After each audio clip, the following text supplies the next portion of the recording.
Hello and welcome to CMC Markets Trading Outlook for the week of December the 7th, 2015. My name is Colin Szynski, Chief Market Strategist. This week, I'm going to talk about navigating through the end of the easy money cycle. For the last several years, and particularly through 2015, a lot of central banks have been in stimulus mode. They've been increasing quantitative easing, they've been cutting interest rates, but now it looks like we're getting close to the end of that, and we're starting to move back the other way. Over the last few weeks, the Fed has been signaling kind of a last call to the banks for anybody who wanted to get any more stimulus in there before they start to raise interest rates and start to normalize their monetary policy for the first time in many years. So it's a real change in tone, and it comes at an interesting time at the end of the year with people starting to look ahead and wondering what 2016 might be like for world economies and what it might mean for the markets.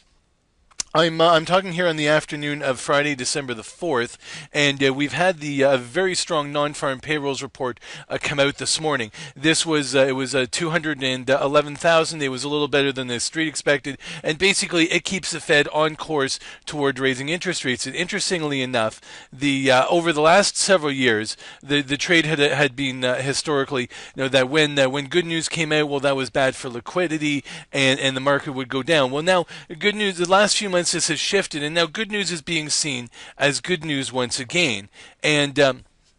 And the reason we're seeing that is because, and it's something that we saw from Fed Chair Yellen talking about, we've seen New York Fed President Dudley talking about, is the positive signaling effect of a Fed rate hike. That we've reached a point in the cycle where a rate hike is a good thing. A rate hike is a sign that the economy is improving, that it's strong enough to stand on its own 2 feet, that it doesn't need all the emergency liquidity measures that have been thrown at it over the last few years. And that's a good thing for corporate earnings. So now we're seeing good news for the economy, good news for stocks, and we're certainly getting this nice recovery here today in the U.S. market. RSI picking back above 50. We're into this nice continuing in this sideways trend here. We're likely to see through this week the U.S. markets bounce around kind of sideways because news flow is going to really dry up. The Fed blackout period kicks in. There's not too many Fed speakers. There's almost no U.S. economic announcements except for retail sales on Friday. So we'll probably see people continuing to speculate on what's happening, but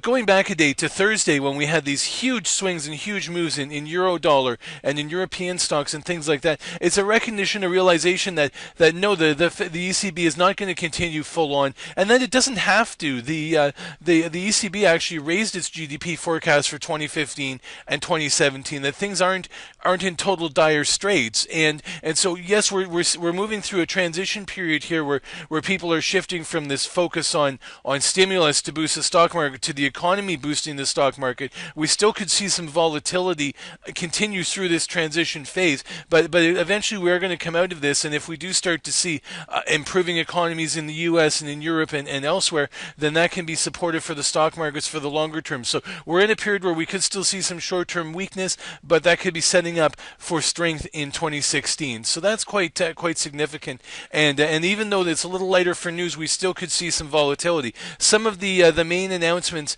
this week are pretty much focused on China. Monday night China trade, Tuesday night China inflation. Later in the week, actually not till Saturday, we get the retail sales, industrial production, and so on. So there's so a bit of focus on China, and so Chinese markets could be active, copper could be active, and that could keep markets like Australia and New Zealand active as well. There are three central bank meetings this week. The Swiss are not expected to do anything on Thursday. The Bank of England not expected to do anything on Thursday. They're likely to wait until after the Fed meeting before they think about when they want to start raising interest rates in the UK. They had gone a little dovish recently. That seemed to be preparing it for themselves in case the ECB went all in. The ECB didn't go all in, so the UK will probably likely back away from some of their dovishness and start looking towards UK rate hikes sometime probably in the second quarter of 2016. The one we do want to watch for is the RBNZ, Reserve Bank of New Zealand. They raised interest rates 4 times in 2014. They've cut rates 3 times in 2015. There is the street. They meet on Thursday morning local time, Wednesday evening afternoon and evening in Europe and North America. The street is expecting them to deliver the fourth rate cut. We'll see if they actually do that or not. Their commodity prices have been a bit soft, and it is possible they might cut one more time, and then they may go on neutral like the Australians already have. So working our way through the week here. So I've talked about the US 30 here, and I'm going to just run through some other charts. We've had a ton of volatility in the DAX, and the DAX is really interesting because look at this recovery. So this index here on the liquidity was absolutely hammered. Look at that, 11,435 down to 10,650. Like wow, that was just smoked. And look at this the Thursday here, 11,340 down. Took out Fibonacci, takes out the 11,000 round number, takes out a Fibonacci cluster, finally finds some support and bounces back. Now the rebound's been contained by this Fibonacci cluster near 10,855. If it breaks through that, there's 11,000 resistance up here. Does look like it wants to stabilize. Again, we're seeing that this liquidity effect, this anticipation of a dovish ECB, and people now crushing to get back on side because the trade had gone far too one-sided. Everybody was piled in waiting for the ECB to go dovish, and when they didn't get it, now they've got to readjust. So, but once we get through this readjustment phase and people start to look at the economy again, we're still in an uptrend. Even with the weakness of the last couple of days here, we do have a higher low for the DAX, and it's actually been still in an uptrend. Although that was certainly a pretty severe test of the bull's mettle on Thursday here. And the interesting thing is that if we look here, people are still pretty long. We've seen the long positions get trimmed a little bit back to about 70% from 85%, but still predominantly long even after this big gut check here. I'll take a look here at the UK 100 as well. And this continues to it's basically going sideways here between what I've been calling 60.50 and 6,500, and it's still bouncing around in this range, but still relatively supported, all things considered. So as we start to move away from the easy monetary policy of the last year towards tightening, we are seeing one market that we could see quite a bit of action in is gold, and the interesting thing we want to watch for here, gold and the U.S. dollar, and I'm actually going to start with the U.S. dollar index because I have a short term and a long term thinking about this. Well, the short term is yes, the U.S. dollar got crushed when we saw this big snapback rally in euro dollar, but I do think that here that we could take one more kick at this $100 level in the next couple of weeks around the Fed interest rate hike, should it come. Now, if we get it, I think a lot of people are expecting it. That could be the end of the line for the U.S. dollar for a while. I think it's priced in a pretty aggressive rate hike program, and but when you look at it, and I think that it's I think people have priced in a little bit more than they're likely to get. And here's why. Last week there was a commentary from Lael Brainerd, who's one of the permanent Fed governors, and she was talking about what the neutral interest rate would be. And in historically in cycles, it was around 2.25%, 2.5%. This time around, it's more likely to be 1.25%. And a neutral rate often considered to be having the rate that's neither tightening nor easing. So this time around, more gradual Fed, lower neutral rate, and but I think that the U.S. dollar, when we take out this 8-month chart, let's go to 2 years, shall we? And bring it up here. Oh, I can't do it on this contract. I'll show it on gold. Anyway, so U.S. dollars had a massive rally on the last couple of years, and now it's come back. And I think this is probably hitting pretty close to an extreme. This 100 and 100 and change resistance will probably hold. And I think as we move into 2016 and people get the realization that the Fed's not going to raise rates as aggressively as they thought, we'll probably see this start to work its way back down. So done with the dollar index, let's come over and talk about in terms of gold, because this is where it gets interesting. Here. For gold was quite intriguing. The first day, it didn't do very much. When we saw the U.S. dollar crumble and the other currencies rebound, gold didn't do very much. And then a day later, after the payroll numbers, people seem to have figured out, oh, gold hasn't moved, and kaboom.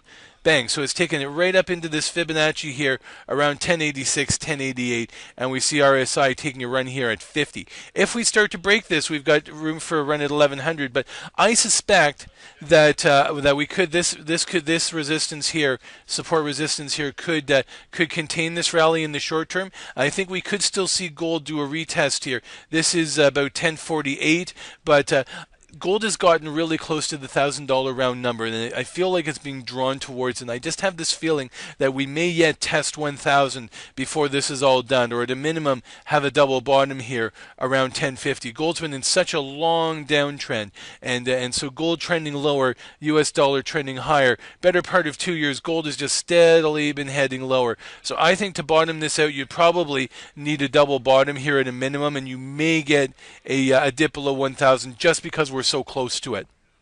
$1,000 level being down here. So it is possible into the Fed decision. We could still get some weakness. I think that the U.S. Gold could be neutral to lower this week. There's not a lot of gold-related news, so the Fed overhang offsets the positive seasonality in gold. We may see this go sideways or down slightly from here. The other market that's quite intriguing I'm looking at this week is crude oil,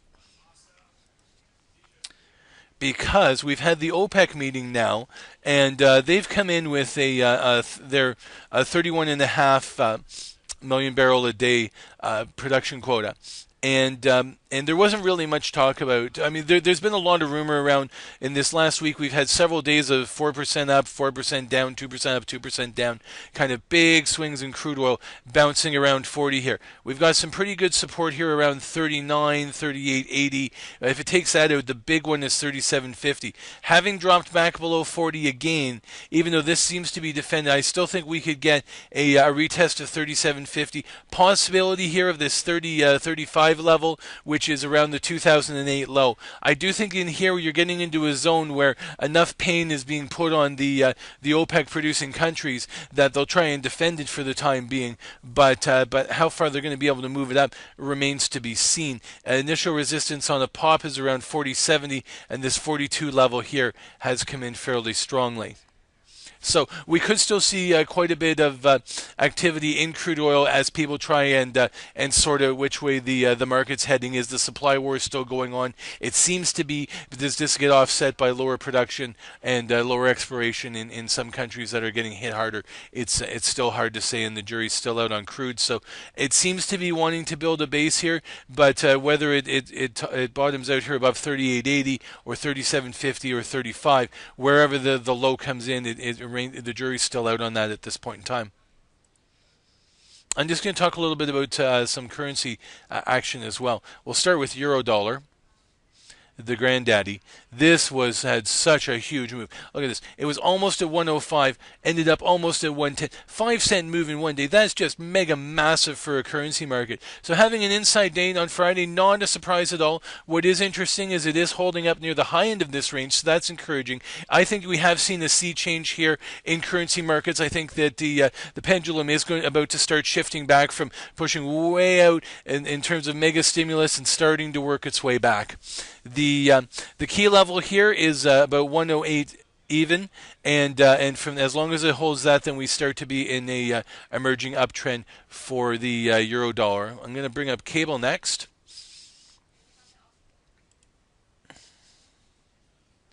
Here we go.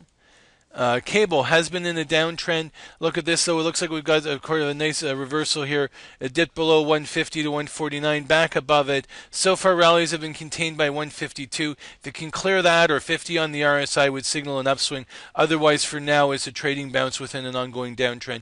We'll see what happens with this one. If the Bank of England does start to lean back towards away from dovishness and back towards neutrality or hawkishness and starts talking about raising rates again, then cable could have a run to the upside.